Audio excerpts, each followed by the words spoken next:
فقد قال الله تعالى في كلام المجيد والفرقان الحميد أعوذ بالله من الشيطان الرجيم بسم الله الرحمن الرحيم إن الله وملائكته يصلون على النبي يا أيها الذين آمنوا صلوا عليه وسلموا تسليما اللهم صل على سيدنا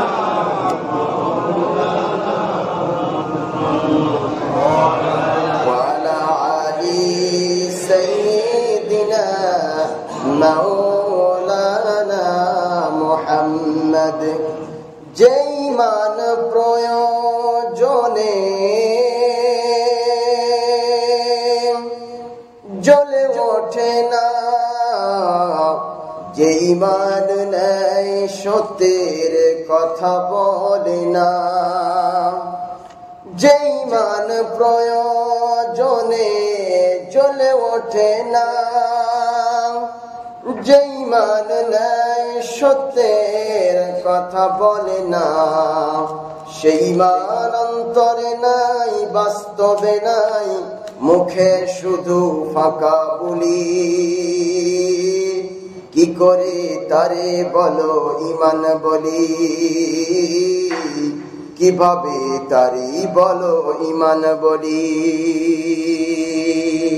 আলহামদুলিল্লাহ, সর্বোপরি প্রশংসা নিমিত্ত হোক সেই মহান আল্লাহ রাব্বুল ইজ্জাত ওয়াল জালালের প্রতি। আমরা সবাই বলি আলহামদুলিল্লাহ। তারপরে জানাই বিশ্ব মুক্তির কাণ্ডারি, মানবতার দিশারি বিশ্ব নবী সাইয়্যিদুল মুরসালিন রাহমাতুল লিল আলামিনের প্রতি বর্ষিত হোক শত সহস্র দরুদ আর সালাম। সবাই বলুন সাল্লাল্লাহু আলাইহি ওয়াসাল্লাম। সম্মানিত ভাইরা, প্রতি সপ্তাহ নাই এ সপ্তাহ আমরা এসেছি কোথায়? মসজিদ প্রাঙ্গণে এসেছি। এসেছি কিসের জন্য? নামাজ পড়ার জন্য। তার আগে এসেছি কেন? কিছু শেখার জন্য। কি শেখার জন্য? ইসলামকে শেখার জন্য। তো ইসলামকে শিখবেন কোন বই থেকে? কোন বই থেকে? কোরআন থেকে। আর কিসে থেকে?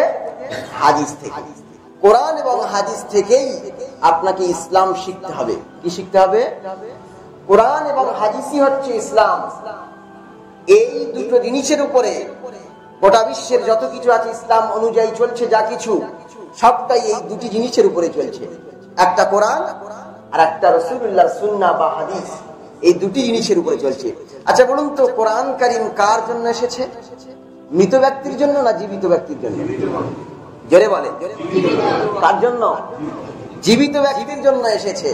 তা আমরা কি করি? কেউ মারা যাওয়ার পরে মাদ্রাসার ছেলেদের দাওয়াত দিই, দেওয়ার পরে মৃত ব্যক্তিকে শুইয়ে দিই, দেওয়ার পরে চারিদিকে ঘুরিয়ে ছেলেদেরকে বসিয়ে বলি কোরআন তেলাওয়াত করো, মৃত ব্যক্তিকে কোরআন পড়ে শোনাও। সারা বছর ধরে যদি কোরআন শিক্ষা দেয় বা শোনায়, বলুন তো এই মৃত ব্যক্তিটা উঠে কি নামাজ আর পড়তে পারবে? রোজা রাখতে পারবে? হজ আর করতে পারবে? কোরআনের যে কোনো হুকুম যদি ওই ছাত্রটা শোনায়, তাহলে ওই ব্যক্তি কি আর শোনাতে পারবে? আর পালন করতেও পারবে না। তার মানে হলো কোরআন কারীম পৃথিবীতে শুধুমাত্র কেবলমাত্র জীবিত ব্যক্তির জন্য এসেছে। আল্লাহ রাব্বুল আলামিন সূরাতুল ইয়াসিনের 70 নম্বর আয়াতে বললেন, ও পৃথিবীর মানুষ শোনো, আমি রাব্বুল আলামিন আল্লাহ কোরআন কারীমকে জীবিত ব্যক্তির উপদেশের জন্যই পাঠিয়েছি। কাদের জন্য পাঠিয়েছি? জীবিত ব্যক্তির উপদেশের জন্য পাঠিয়েছি। জীবিত ব্যক্তি ছাড়া মৃত ব্যক্তি এই কোরআন থেকে কোনো উপদেশ, কোনো হুকুম, কোনো আহকাম মানার ক্ষমতা রাখে না এবং কি বুঝলেন? সারা জীবন ধরে যদি মৃত ব্যক্তিকে শোনানো হয়, কোনো আমল করতে পারবে না। এটা শুধু জীবিত ব্যক্তির জন্য, আমল করার জন্য এই কোরআন কারীম এসেছে। যাই হোক, এই তথ্যটা মনে রাখবেন যে জীবিত আছি যতদিন কোরআনকে মেনে চলতে হবে, কোরআনের আইন হুকুম শিখতে হবে, জানতে হবে, মানতে হবে, তাহলেই আমার জীবন সুন্দর হবে। অন্যথায় মাদ্রাসার ছেড়ে এনে সারা জীবন পড়িয়ে আপনার মৃত্যুর পরে কোনো উপকার দিতে পারবে না। উপকার দিতে পারবে না। কোরআন পড়লে সওয়াব হবে, এটা ভিন্ন কথা। কোরআন পড়লে সওয়াব হবে, এটা ভিন্ন কথা। কিন্তু ওই মৃত ব্যক্তি নিজে আমল করতে পারবে না। যাই হোক, আজকে এই বিষয়ে কথা বলবো না। কথা বলার পয়েন্ট হচ্ছে আজকে একটাই, আমি সেই বিষয়ে কথা বলবো, সেটি ফরজ আইন, ফরজে আইন। সেটা কি না, পর্দা কতটুকু, পর্দা করব কেন। বিয়ে বাড়িতে আমাদের বহুত পর্দা হচ্ছে না, মাশাআল্লাহ, হেভি হচ্ছে, আলহামদুলিল্লাহ। পুরো ডাঁশ পড়া একদম সব পর্দাশীল, পর্দানাসীন প্রিয় যুবক ভাইয়েরা আর প্রিয় যুবতী বোনেরা, আলহামদুলিল্লাহ। সে সম্পর্কে আমি দেখলাম যে এটা একটা রোগ, তাই না? এটা একটা রোগ। এই রোগের চিকিৎসা করতে গেলে আমি তো আর চিকিৎসা করতে পারবো না। রোগের চিকিৎসা করতে পারবে একটা গ্রন্থ, তার নাম কি বলুন তো? কোরআন কারীম। এই কোরআন কারীম ওই রোগের চিকিৎসা করবে। ওখানে কি ট্যাবলেট দিতে হবে, নাকি অপারেশন করতে হবে, নাকি কেমো লাগাতে হবে, নাকি ইনজেকশন পুশ করতে হবে, সেটা আমি বলবো না। 1400 বছর আগে মহান রব্বুল আলামিন মুহাম্মদ সাল্লাল্লাহু আলাইহি ওয়াসাল্লামের উপরে সেই পানি নাযিল করে তার কেমো দিয়েছেন, তার ইনজেকশন দিয়েছেন, তার ট্যাবলেট দিয়েছেন, তার চিকিৎসার বিভিন্ন ফর্মুলা দিয়েছেন। এই কোরআন কারীম আজকে বলবে যে দাস পড়া নয়, গোটা বিশ্বে যে সমস্ত বিপর্যয় চলছে, নারী পুরুষ অবাধ মেলামেশা, তার সম্পর্কে কোরআন আজকে কি বলছে স্পষ্টভাবে খুলে জানবো। সম্মানিত ভাইরা, পর্দা শুধু নারীর জন্য আমরা মনে করি, তাই না? কার জন্য মনে করি? নারীর জন্য পর্দা, আর পুরুষের জন্য কোনো পর্দা নাই। আল্লাহ সর্বপ্রথমেই পুরুষের জন্য পর্দা ফরজ করেছে। কার জন্য? জোরে বলেন। পুরুষের জন্য। পুরুষের জন্য সর্বপ্রথম পর্দা ফরজ হয়েছে, তারপরে নারীর জন্য। আল্লাহ রাব্বুল আলামিন সূরা নূরের 30 নম্বর আয়াতে স্পষ্ট করে বলছেন। আল্লাহ রাব্বুল আলামিন বলেন, قل للمؤمنين يغضوا من أبصارهم ويحفظوا فروجهم। আল্লাহ পাক রব্বুল আমিন কোরআন আল কারীমের মধ্যে বলেন, ওরে পৃথিবীর মানব মণ্ডলী, কুল বলুন, লিল মুমিনিনা, পৃথিবীর যুবকদের বলুন, পৃথিবীর যুবক পুরুষদের বলুন, তারা যেন তাদের চক্ষুকে অবনত করে, তাদের চক্ষু যেন নিম্নগামী করে, তাদের চক্ষু যেন উপর দিকে না রাখে, তারা যেন নিচে নামিয়ে ফেলে। এ পর্দা কার? পুরুষের। এ পর্দা কার? পুরুষের। চোখ নিচু করতে হবে, আল্লাহ সর্বপ্রথমে পুরুষের হুকুম জারি করেছেন। আর আমরা তো বড় বড় মাচা তৈরি করেছি, করে বসে আছি। কে গেল এটা? গবেষণা করি, আলহামদুলিল্লাহ। কি করি? গবেষণা করি। কে গেল, মেয়েটা কে, ওই মহিলাটা কে, এটা তো আমরা গবেষণা করি। আল্লাহ প্রথমেই বলছেন, এই পৃথিবীর পুরুষ, তোমরা তোমাদের চক্ষু অবনত করো। আল্লাহ পাকের পরে বলছেন, যালিকা আযকা লাহুম ইন্নাল্লাহা খাবীরুম বিমা ইয়াসনাউন। আল্লাহ পাক বলেন, যালিকা আযকা লাহুম, তাদের জন্য অধিক পবিত্রতা। অধিক পবিত্রতা হলো তারা যেন চক্ষু নিচু করে ফেলে, চোখকে নিচু করে দেয়, নিম্নগামী করে ফেলে, তাহলে তারা পবিত্র হবে। এমন প্রকাশ্য দিক থেকেও পবিত্র হবে, আর ভিতরের অভ্যন্তরীণ বিষয়েও পবিত্রতা ঘোষণা আমি আল্লাহ দিলাম। জেনে বলুন সুবহানাল্লাহ। তাহলে চক্ষু অবনত করা একজন ভদ্র ছেলের পরিচয়, একজন সুশীল ছেলের পরিচয়, একটা মার্জিত ছেলের পরিচয়, একটা মুসলমান ছেলের পরিচয় হলো সে নারী যাওয়ার পরে চক্ষু যেন অবনত করে যায়, সে নারীকে টিস না মারে। কার বলছে এটা? আল্লাহ মুমিনদের বলছে। কাদের? বেধর্মীদের কথা ভিন্ন কথা। কুল্লিল মুমিনিনা, আল্লাহ মুমিনদের বলছেন। তো এরপর আল্লাহ বলেন, ইন্নাল্লাহা খাবীরুম বিমা ইয়াসনাউন, তোমরা যা কিছু করো আমি আল্লাহ সে সম্পর্কে গভীর দৃষ্টি তোমাদের উপরে রেখেছি। কেন আল্লাহ এই কথা দিলেন? তোমরা চোখ আড়ালে চশমার ফাঁক দিয়েও দেখতে পারো, পর্দার আড়াল দিয়েও দেখতে পারো, চুপ করে মাথা উঁচু করে দেখতে পারো, বারবার তার দিকে তাকাতে পারো। আল্লাহ বলছেন এটাও আমি আল্লাহ আমার খবরদারিতে থাকে। জোরে বলেন সুবহানাল্লাহ। ঠিক ওই আয়াতের প্রেক্ষাপটে কেমন মানে তার সিফাত আনতে হবে, গুণ আনতে হবে, আল্লাহ সেই গুণকে এখানে অ্যাচিভ করেছেন। 1 নম্বর পয়েন্ট হলো যে পুরুষের চোখ নিচু করতে হবে। 2 নম্বর পয়েন্ট আল্লাহ এবার বলছেন, আল্লাহ পাক বলেন শুধু পুরুষের জন্য পর্দা নয়, নারীর জন্য পর্দা খরচ করে দিয়েছে। আল্লাহ বলেন কুল্লিল মুমিনাতিন ইয়াগদুদনা মিন আবসারিহিন্না ওয়া ইয়াহফাজনা ফুরুজাহুন্না। জোরে বলুন আল্লাহু আকবার।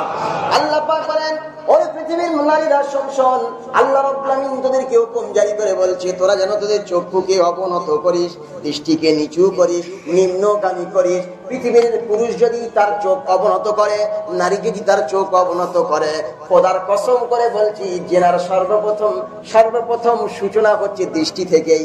কিসের থেকেই? দৃষ্টি থেকে। উভয় জাতি যদি, নারী জাতি আর পুরুষ জাতি উভয় যদি তাদের চক্ষুকে নিচু করে ফেলে, গোটা সমাজের ভিতরে প্রায় 50% জেনা কমে যাবে। জোরে বলুন সুবহানাল্লাহ। কি কমবে? জেনা কমে যাবে।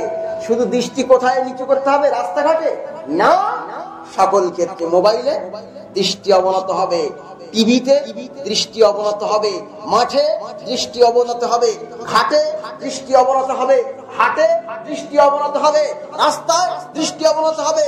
নিজের বাড়িতে কোনো বান্ধবী আসলেও তার সামনেও চোখ নিচু করতে হবে, তাই না? নাকি বান্ধবী একসঙ্গে স্কুলে পড়ি বলে চোখ নিচু করে কথা বলবেন না, সকল ক্ষেত্রে চোখ নিচু করতে হবে। এক সময় দেখবেন অনলাইনে এসেছিল হাসি মামলা বলে একজন খেলোয়াড় আছে না, তার দাঁড়িয়ে আছে না, তার সম্মুখে একজন মহিলা কি গিয়েছেন, মহিলা সাংবাদিক গিয়ে তাকে প্রশ্ন করেছে। ও একবার পরে দ্বিতীয়বার মাথা তুলে কথা বলে নাই, মহিলা সাংবাদিক তাই।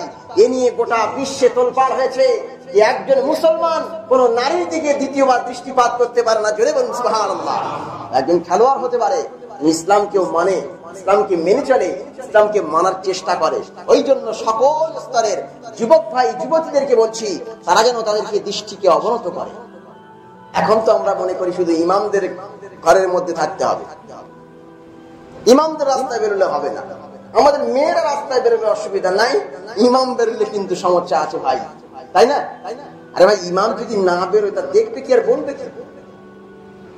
ইমামকে তুমি শুধু যদি ঘরের ভিতরে রেখে দাও, শুধু বইয়ে যা লেখা তাই বলবে, তা সমাজ নিয়ে কথা বলবে কি করে? বর্তমান প্রেক্ষাপট নিয়ে কথা বলবে কি করে? ওই জন্য আমরা তো সকল জায়গায় যাই, চা দোকানে যাই, এদিকে আবার রাস্তাঘাটেও যাই, মাঠেও যাই, সব জায়গায় যাই। আমরা দেখি যা বাস্তব চিত্র যা দেখি ওই হিসাবে আমরা প্রেসক্রিপশন করি, ওই হিসাবে আমরা ঔষধ লিখি যে এই ঔষধ দিলে জাতির কিছু কাজ হতে পারে, তাই না? যাই হোক, আমাকে ক্ষমা সুন্দর দৃষ্টিতে দেখবেন। আমি আরো একটা পয়েন্ট বলবো। পর্দা করব কেন? পর্দা কি জন্য করব? আল্লাহ রাব্বুল আমিন আবার কোরআন আল কারীমের মধ্যে স্পষ্ট করে বলেছেন ইন্নামা ইরিদুল্লাহু লিয়াযহাবা আনকুম রিজসা আহলাল বাইতি ওয়া ইউতাহহিরাকুম তাতাহীরা। আল্লাহ পাক বলেন ইন্নামা ইরিদুল্লাহু, নিশ্চয় আল্লাহ চান, নিশ্চয় আল্লাহ চান লিয়াযহাবা আনকুম, তোমাদের থেকে দূরে সরিয়ে দিতে, রিজসা মানে হচ্ছে নাপাকি, অপবিত্রতা, অশ্লীলতা তোমাদের থেকে দূরে সরিয়ে দিতে চান। আল্লাহ তোমাদেরকে পবিত্র বানাতে চায়, আল্লাহ তোমাদেরকে পবিত্রকরণ করতে চায়, আল্লাহ তোমাদেরকে নিট অ্যান্ড ক্লিন স্বচ্ছ মানুষ বানাতে চায়। ওই জন্য নারী আর পুরুষের উভয়ের পর্দা দিয়ে গোটা পৃথিবীর নারী আর পুরুষকে পবিত্র বানিয়েছে। জোরে বলুন সুবহানাল্লাহ। পবিত্র বানিয়েছে নারীকে পর্দার মাধ্যমে, আর পুরুষকে দৃষ্টি অবনতের মাধ্যমেই পর্দা দিয়ে আল্লাহ পবিত্র বানিয়েছে গোটা বিশ্বের নারী এবং পুরুষকে। একটা কথা আমরা শুনেছি যে পর্দা করা ফরজ, তাই না? পর্দা করা ফরজ। এখানে দুটো জিনিস জানতে হবে, আওরাত, সতর আর আওরাত। সতর আর আওরাত। সতর আওরাত। সতর কাকে বলে আর আওরাত কাকে বলে? একটা পুরুষের সতর ঢাকা নামাজের মধ্যে ফরজ না? সতর কতটুকু? নাভি থেকে নিয়ে হাঁটুর নিচ পর্যন্ত, এটা ফরজ। একটা নারীর সতর কতটুকু? একটা নারীর সতর মুখ খোলা থাকবে, হাত খোলা থাকবে, পা খোলা থাকবে, এই যতটুকু আছে এটা হচ্ছে সতর। কথা ক্লিয়ার বুঝতে পারলেন? তাহলে সতর আর আওরাত কাকে বলে? আওরাত হচ্ছে একটা নারী যখন ঘর থেকে বাহিরে যাবে তখন তার আওরাত প্রয়োজন। আওরাত বলতে কি? তখন তার মুখটা ঢাকা থাকবে। কি থাকবে? হাদিস শরীফে এসেছে একটা চোখ খোলা থাকবে। ফুকাহারা বলেছেন দুটো চোখ খোলা রাখলে অসুবিধা নাই। তাহলে মুখ ঢাকা থাকবে, হাত ঢাকা থাকবে, পা ঢাকা থাকবে, এটা আওরাত। নারী যখন ঘর থেকে বার হবে তার গায়ে এটা লাগবে, মাথায় ওড়না থাকবে, গায়ে পোশাক থাকবে, পায়ে মোজা থাকবে, হাতেও মোজা থাকবে। অনেক ফুকাহারা বলছেন না, বাইরে যাওয়ার পরে মুখ খুলে রাখুক, হাত খুলে রাখুক, পা ঢেকে রাখুক। এ নিয়ে মতভেদ হয়ে গিয়েছে। সবচেয়ে ভালো কথা হলো কোন প্রয়োজন ছাড়া তোমার মুখ খোলার দরকার নাই, মুখ বন্ধ রাখতে হবে বাইরে আসলে, এটাই হচ্ছে ফরজ কোরআনের আয়াত অনুযায়ী। আল্লাহ পাক সেই আয়াত কোরআন আল কারীমের মধ্যে স্পষ্ট করে বলছেন। আল্লাহ পাক রব্বুল আলামিন বলেন সূরা আহজাবের 59 নম্বর আয়াতে, ইয়া আইয়ুহান নাবিয়্যু কুল লিআজওয়াজিকা ওয়া বানাতিকা ওয়া নিসাইল মুমিনিন ইউদনিনা আলাইহিন্না মিন জালাবিবিহিন। আল্লাহ পাক রব্বুল আলামিন বলেন, হে নবী বলে দিন, কুল্লিল, আল্লাহ পাক ইয়া আইয়ুহান নবী, হে নবী, আল্লাহ নবীকে আদেশ করছেন, কি করছেন? কুল লিআজওয়াজিকা, তোমার স্ত্রীদেরকে বলে দাও, আর কি অবানাতিকা, তোমার মেয়েদেরকে বলে দাও, ওয়া নিসাইল মুমিনিন, গোটা পৃথিবীর মুমিনের স্ত্রীদেরকে বলে দাও। কেন? ইদনিনা আলাইহিন্না মিন জালাবিবিহিন্না, তারা যেন মাথার উপর থেকে একটা কাপড় এমন ভাবে আবৃত করে, মাথা থেকে নিয়ে বক্ষ যেন তার ঢেকে যায়। জোরে বলুন সুবহানাল্লাহ। বলে ওড়নার কথা কোরআনে কোথায় এসেছে? ওড়নার কথা কোরআনে আসে না?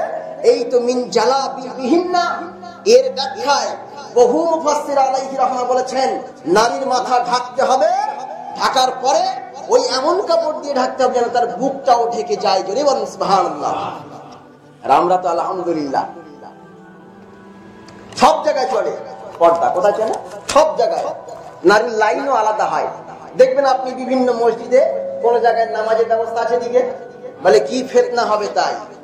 ভালো কথা, ফিতনা হবে, নারী বাড়িতে নামাজ পড়ুক। 2 নম্বর কথা হলো, আপনি অন্য জায়গায় জলসায় যাবেন, নারীর প্যান্ডেল আলাদা, পুরুষের প্যান্ডেল আলাদা। কেন? ফিতনা হবে তাই। ওখান থেকে আপনি রেলওয়েতে যাবেন, রেল স্টেশনে গিয়ে দেখবেন নারীর লাইন আলাদা, পুরুষের লাইন আলাদা। ওখানে আলহামদুলিল্লাহ ঠিক আছে। আপনি রেশন দোকানে যাবেন, অন্যান্য দোকানে যেখানে লাইন দিয়ে মাল নিতে হয়, সেখানে দেখবেন প্রত্যেক মেয়ে এবং ছেলের লাইন আলাদা, ডিভাইডেশন আছে, আলাদা আছে। কিন্তু এক জায়গায় লাইন আলাদা নাই, সেটা আমাদের বিয়ে বাড়িতে, তাই না? একটা বেধর্মীর রেসপন্সিবিলিটি আছে, দায়িত্ব আছে, একটা নারীর সতীত্ব রক্ষা করতে হবে। এই জন্য রেল স্টেশনে দেখবেন আলাদা ভাবে নারীর লাইন করা আছে, পুরুষের লাইন আলাদা আছে। কিন্তু আমাদের বিয়ে বাড়িতে কোনো আলাদা প্যান্ডেল নেই। এখানে পুরুষ যে সিটে বসে খাবে, পুরুষ উঠলে সেখানে একজন নারী ঠেলে গিয়ে বসবে। এটা মনে হয় ওই বেধর্মীদের থেকে আমাদের মানসিকতা আরো নিচে নেমে গেছে। কোটি টাকার মালিক হয়েছেন, 1 কোটি টাকা, 1.5 কোটি টাকা, 2 লাখ, 5 লাখ, 10 লাখ টাকা দিয়ে বিয়ে বাড়ির প্যান্ডেল করেন, বিয়ে বাড়ির অনুষ্ঠান করেন। কেন একটা নারীর জন্য আলাদা প্যান্ডেল হওয়ার দরকার নেই? এ কথা কে বলবে? একটা সিটে নারী বসে আছে, সেখানে একজন পুরুষ ঠেলে গিয়ে বসছে। একজন পুরুষ সেখানে খাচ্ছে, ইমাম হোক আর যেই হোক, সেখানে খাচ্ছে, তার 4 সাইডে নারী দাঁড়িয়ে আছে। সেই পুরুষটার খেতে পারবে? আরে কথা বলে না, সেই পুরুষটার খেতে পারবে? তো হাত খাওয়া বাদ দিয়ে হাত দিয়ে উঠে যেতে হবে। আমাদের মানসিকতা এত নিচে নেমে গেছে, মনে হয় একজন বেধর্মীর মানসিকতা এত নিচে নামে নাই। একটা রেল স্টেশনে সেখানে আলাদা লাইন, রেশন দোকানে আলাদা লাইন, জলসায় আলাদা প্যান্ডেল, মসজিদে আলাদা মানে ব্যবস্থা নারী, সকল জায়গায় যখন আলাদা, ফিতনা হওয়ার জন্য যখন আলাদা, আমাদের বিয়ে বাড়িগুলো কেন আলাদা প্যান্ডেল হবে না? আপনার যখন আওকাত নেই, তা অত বড় খানা করার আপনার কে অনুমতি দিয়েছে? আপনি 5,000 টাকার মানুষ 5,000 মতো অনুষ্ঠান করবেন, 10,000 মানুষ 10,000 মতো অনুষ্ঠান করবেন, কেউ বাধা দেবেন আপনার। কিন্তু আপনাকে ইসলাম অনুযায়ী বিয়ে বাড়ির প্যান্ডেল করতে হবে। বিয়ে বাড়ির নারীকে আলাদা সেফটি দিতে হবে, শেল্টার দিতে হবে, পুরুষকেও আলাদা সেফটি দিতে হবে, শেল্টার দিতে হবে। তাহলেই আপনার ওই অনুষ্ঠান জায়েজ হবে, অন্যথায় ইসলামের দৃষ্টিতে আপনার অনুষ্ঠান জায়েজ নয়। এই কথাগুলো কে বলবে? ইমাম সাহেব বলতে পারবেন। আরে ভাই, কেন আমাকে রেখেছো তাহলে এখানে? ইমাম যদি বলতেই না পারবে, তাহলে আমাকে কেন রেখেছ? তোমরা তো একজন প্রধানকে এনে নামাজ পড়িয়ে নিতে পারো, প্রধান বলবে অন্য একটা শব্দ দিয়ে বলবে লা ইলাহা ইল্লাল্লাহ মুহাম্মাদুর রাসূলুল্লাহ, সবাই মেনে নেবে। আল্লাহু আকবার বলার দরকার নেই তো। আল্লাহ পাক কি বলছেন? আল্লাহ পাক বলছেন আল্লাহ মহিলাদেরকে পবিত্র করতে চান, পবিত্র রাখতে চান, আর আমরা তাদেরকে নষ্ট করতে চাই। প্রিয় ভাইরা, কথা রাগ করবেন না, যথেষ্ট যথেষ্ট বিবেকবানদের জন্য কথাগুলো বলছি আমি। শোনেন, যখন একটা নারী ঘরের বাইরে বার হবে, তার মুখ ঢাকা থাকবে, তার বক্ষদেশ ঢাকা থাকবে, তার পা হাত ঢাকা থাকবে, সে একজন সুশীল ভদ্র মহিলা, একজন স্বামীর স্ত্রী হিসাবে বার হবে। আমি কিছুদিন আগে দেখলাম কত যুবক কি করে জানেন তো, বিয়ে যায়, গাড়ি দামি গাড়ি করে বিয়েতে যায়, আর বাড়ির কাছাকাছি এসে বাইকে করে বইয়ের কি করে, মাথার চুলটা খুলে নিয়ে আর প্রদর্শনী করে। গ্রামের লোকরা দেখুক আমি বিয়ে করেছি, বিশাল সুন্দরী, রূপবতী, সুস্নিগ্ধা, প্রিয়ংবদা, একবারে অসূর্যম প্রসা, কাজল কালো তার চোখ, তার মেঘ কালো, সুন্দর তার কেশ। তাকে গ্রামের লোকের হক আদায় করতে হবে না? শুধু আমি আমার স্ত্রীকে নিয়ে হক আদায় করবো? গ্রামের লোকেরও তো হক আছে। লজ্জাজনক ব্যাপার, লজ্জাজনক ব্যাপার। তারপরে কি করে, বউ ভাজে দাওয়াত দেয়, দাওয়াত দিয়ে একটা বিশাল বড় সিংহাসনে বউকে বসিয়ে দেয়। দেখো গ্রামের লোক, আমি ঠাকুর নিয়ে এসেছি। এগুলো মনে হয় হয় না? আল্লাহর রহমতে হয় না? না হয়তো। আরে কথা বলেন না কেন, এগুলো হয় কিনা বলেন। বিশাল বড় একটা প্যান্ডেল করে তার মাঝখানে বিশাল এক সিংহাসন দিয়েছে, দিয়ে বউকে ঠাকুর তুলেছে, দুপাশে দুটো মহিলা ঠাকুর, মাঝখানে এক বড় ঠাকুর। তাকে দেখার জন্য সবাই আসছে, এই নাও আমার গিফটটা তোমাকে দিলাম। আরে তোর গিফটে আমি পেশাব করে দিই। যেখানে ফরজ লঙ্ঘন হচ্ছে আর সেখানে হাদিয়া মোস্তাহাব করতে আসছে। এ জাতির ব্রেনে পোকা ধরেছে, এ জাতির মগজে পোকা ধরেছে। ওই জন্য বলছি এখন থেকে সাবধান হন। যদি মুসলমান হওয়ার ইচ্ছা থাকে, মুসলমান হিসেবে যদি জীবন যাপন করার ইচ্ছা থাকে, এখন ওই সমস্ত অবৈধ কাজগুলো ছেড়ে দেবেন। নারী সম্মানিত, নারী মার্জিত, নারী ভদ্র, তাকে শেল্টার দিন। তার জন্য আল্লাহ 14 জন গাইড দিয়েছে। কতজন? কতজন বলেন? 14 জন। নারী একা বাজারে যেতে পারবে না, নারী একা বাইরে যেতে পারবে না, নারী একা সফরে যেতে পারবে না।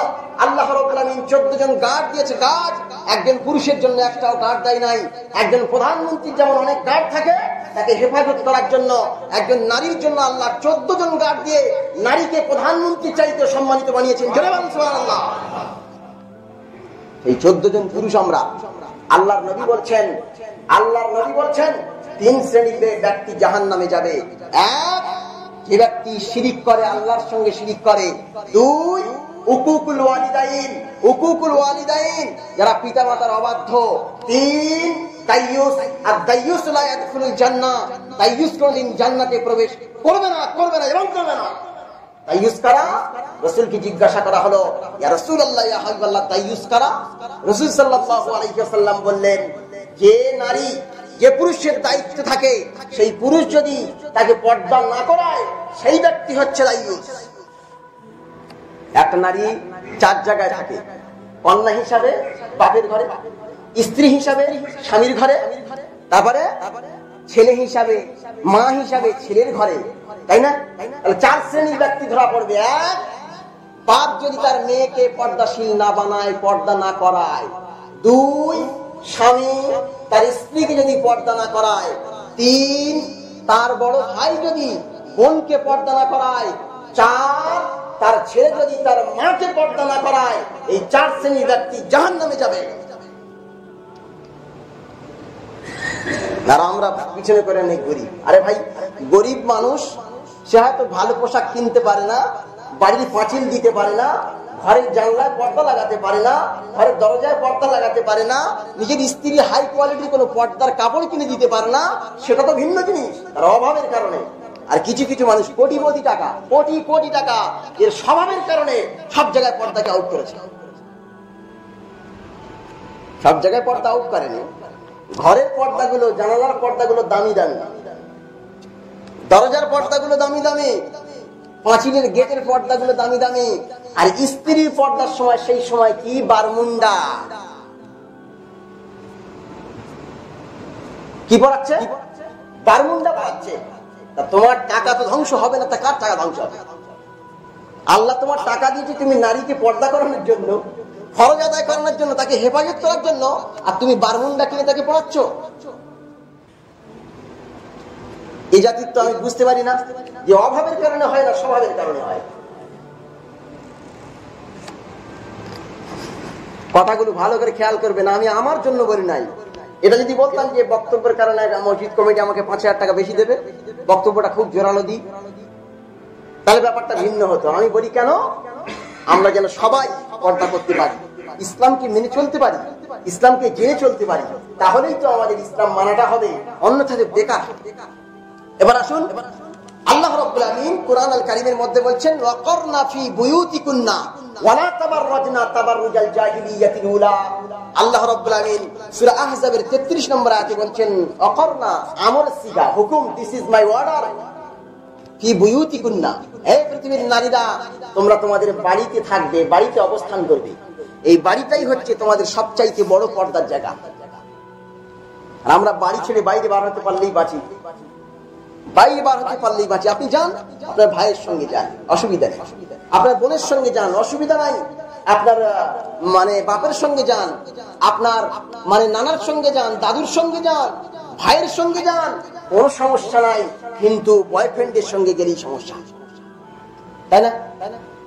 চাচাতো ভাইয়ের সঙ্গে গেলে সমস্যা, মামাতো ভাইয়ের সঙ্গে গেলে সমস্যা, খালাতো ভাইয়ের সঙ্গে গেলে সমস্যা, ফুফুতো ভাইয়ের সঙ্গে গেলে সমস্যা, কারণ তার সঙ্গে আপনার বিবাহ হতে পারে। আপনি মাহরাম ব্যক্তির সঙ্গে যান, মাহরাম ব্যক্তির সঙ্গে যান, গয়ের মাহরাম ব্যক্তির সঙ্গে গেলেই আপনার বিপদ হবেই হবে। আল্লাহর নবী বলছেন একজন পুরুষ যখন, একজন নারী আর একজন পুরুষ যখন যায়, তখন শয়তান তার প্রতি ফিতনা নিক্ষেপ করে, কারণ তৃতীয় ব্যক্তি শয়তান উপস্থিত হয়ে যায়, তাদের ভিতরে জিনা সংগঠিত করে। ওই জন্য সম্মানিত ভাইরা, কোন নারীকে একা ছাড়বেন না, আপনি যেখানেই যান আপনার স্ত্রীকে সঙ্গে করে নিয়ে যান। রাসূল সাল্লাল্লাহু আলাইহি ওয়াসাল্লামের স্ত্রী আম্মাজি আয়েশা, নাম শুনেছেন তো? আম্মাজি আয়েশা, আম্মাজি আয়েশার ঘরটা হচ্ছে রাসূলুল্লাহ শুয়ে আছে ওখানে। যখন আবু বকর ইন্তেকাল করার পরে কবর দেওয়া হয়েছে, আম্মাজি আয়েশা ওখানে ঢোকার জন্য পর্দা করতেন না, কারণ একজন তার স্বামী, একজন তার পিতা, কোনো পর্দা করেন নাই। যখনই হযরত ওমর রাসূলুল্লাহর আরেক পাশে শুয়ে আছেন, মানে ইন্তেকাল করার পরে যখন মাজার হয়েছে, তখন আম্মাজি আয়েশা পর্দা করা শুরু করেছেন।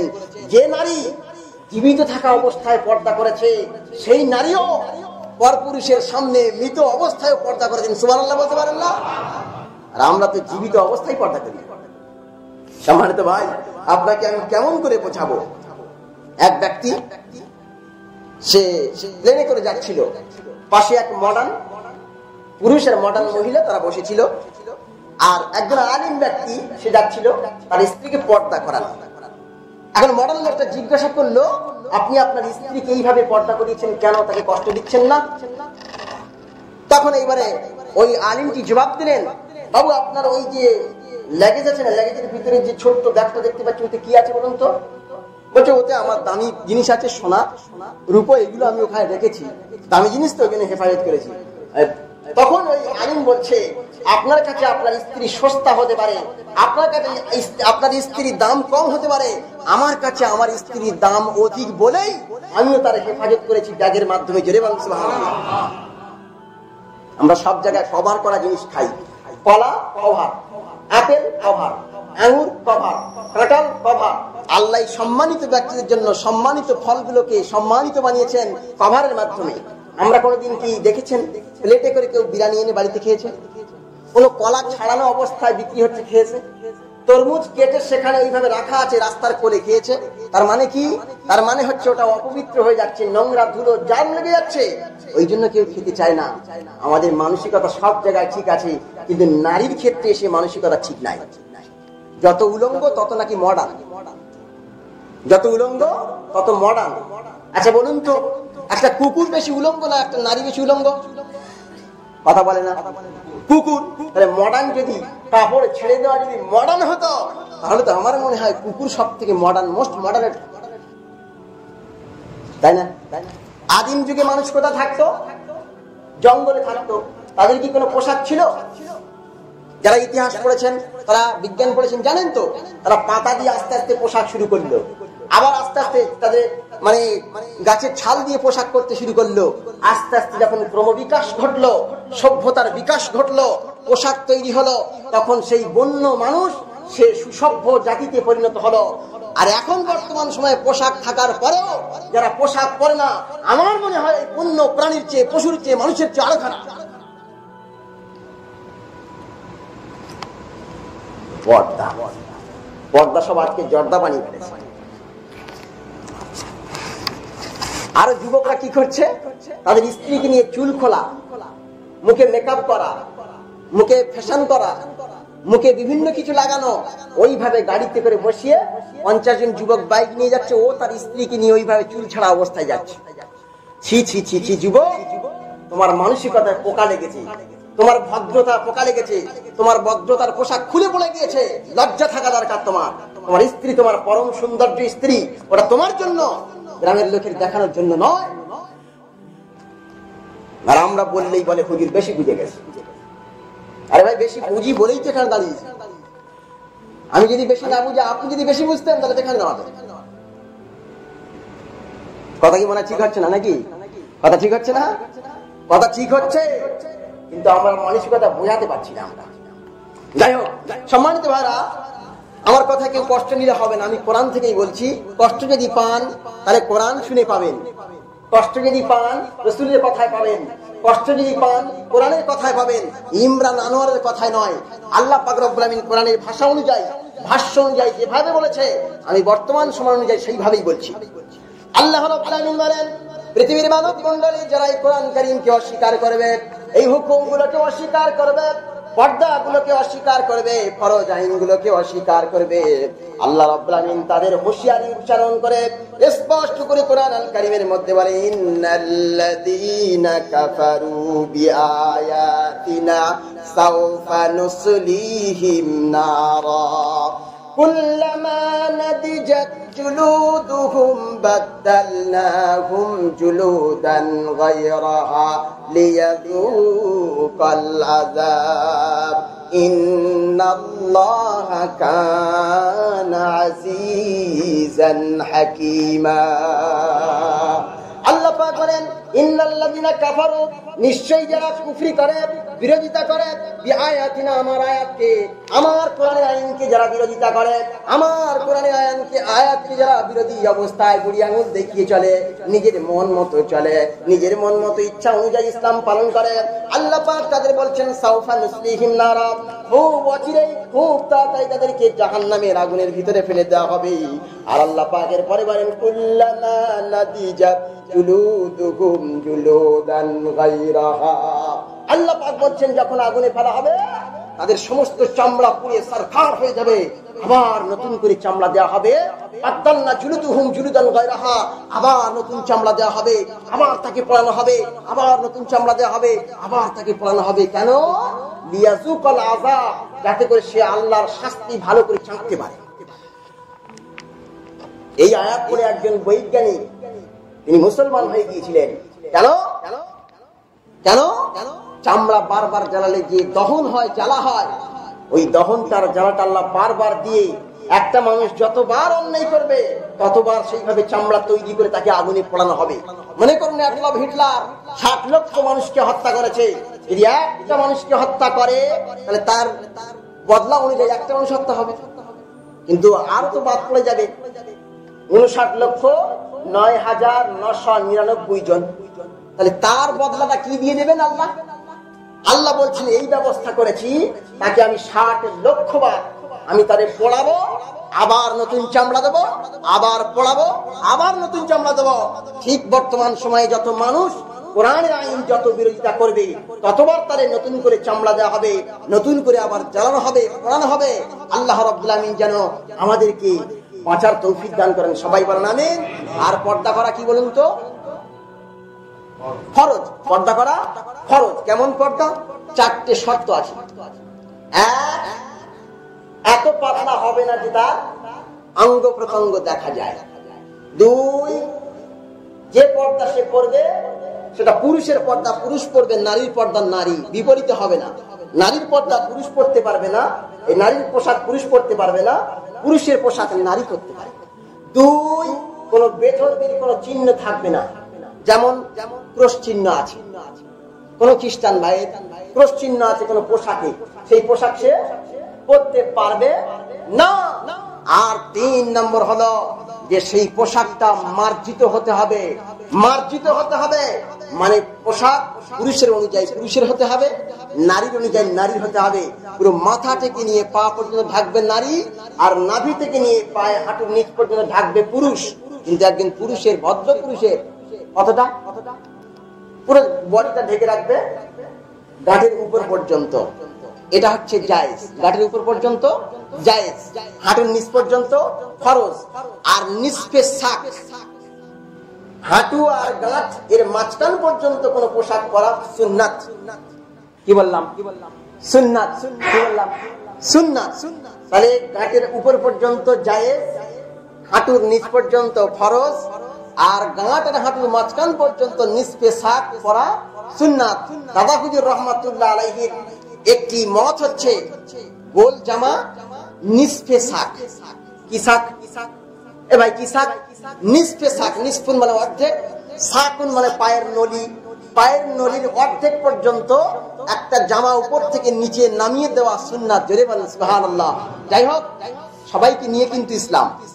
মুহাম্মদ সাল্লাল্লাহু আলাইহি ওয়াসাল্লাম যা বলেছেন, আল্লাহ যা দিয়েছেন, এটাই মেইন পয়েন্ট। কিন্তু এই ইসলামকে মানার ক্ষেত্রে অনেক আইম্মায়ে কেরাম, ইমাম মুহাদ্দিসদের অনেক ভূমিকা আছে। কারণ মুহাম্মদ সাল্লাল্লাহু আলাইহি ওয়াসাল্লাম যা বলেছেন এখন কি আমরা শুনতে পেতাম? তার মাঝখানে অনেকজন সাহায্য করেছে না? ইমাম বুখারী, ইমাম আবু হানিফা, ইমাম শাফি, ইমাম মালিকি, এইভাবে ইমাম ইবনে তাইমিয়া, বিভিন্ন ইমামেরা বিভিন্ন কর্ম চালিয়ে ইসলামকে আরো সৌন্দর্যমণ্ডিত করে আমাদের সামনে উপস্থাপন করেছে বলেই আমরা সুন্দরভাবে ইসলামকে মানতে পারি। যাই হোক, আল্লাহ রাব্বুল আলামিন আমাদেরকে তৌফিক দান করুন। আমা তাওফীক ইল্লা বিল্লাহ, আলাইহি তাওয়াক্কালতু ওয়া ইলাইহি উনীব। আমা তাওফীকিনা ইল্লা বিল্লাহ, আলাইহি নাতাওয়াক্কালু ওয়া ইলাইহি নুনীব। আসসালামু আলাইকুম ওয়া রাহমাতুল্লাহ।